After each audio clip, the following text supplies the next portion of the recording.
Welcome back. Yesterday, we brought you a story that many of you had been emailing us about, the fact-finding trip that several elected leaders will be taking to Portugal next month. They want to see how drug decriminalization is going in the country that Oregon's Measure 110 is modeled off of. By the way, it ain't going great. After treatment funding was slashed there, users on the streets of big cities and the cops have stopped citing people for drug use in public because, well, there's no consequences. Sound familiar? Nevertheless, the Oregon Health Justice Recovery Alliance, that's a group that's backing Measure 110, is helping pay for some state reps and big names to make the trip. They told the Oregonian the money would come from private foundations whose work focuses on criminal justice reform. Multnomah County Chair Jessica Vega Peterson is going, though she said she'll pay for the trip herself. DA Mike Schmidt from Multnomah County was supposed to go, but check this out.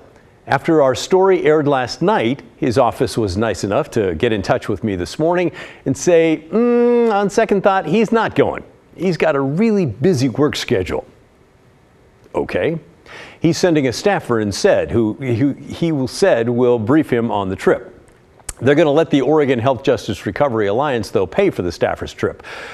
What about Mayor Wheeler? Well, here's what his team sent us this morning. Mayor Wheeler is not attending. He's focused on the issues here in Portland. So there's that.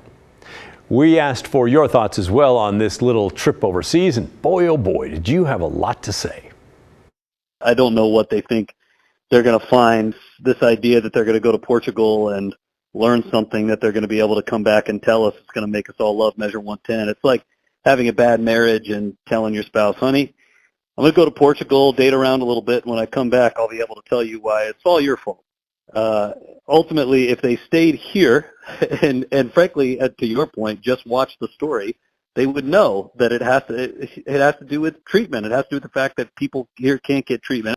I can't wait until they all come up for election. That's the other piece is, as a Democrat, it's like how tone deaf. I mean, how do they think this is going to look? Just the fact that you think you need to go abroad to understand a domestic problem is like, it just blows my mind. I think a lot of people feel that way. Rich wrote to us to say, you don't have to go to Portugal to find out why Measure 110 isn't working.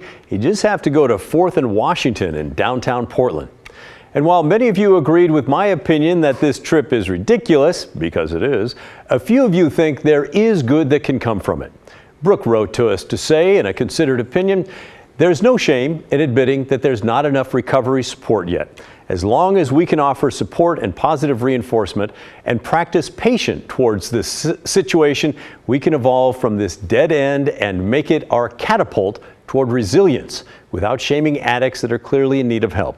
I'm hoping this field trip to Portugal ends up taking shape of something beautiful for Portland to grasp onto. Thank you, Brooks. As long as they are going to go, I hope you're right. Well said. And thanks to everyone for sending in your comments. If we had more time in today's show, we would have featured more because there was a whole bunch. That's what we love about you. You're always helping us build content and letting us know what you think about the stories we're doing. You keep sending us your ideas. We're going to keep sending you our stories and then sharing your comments on the air.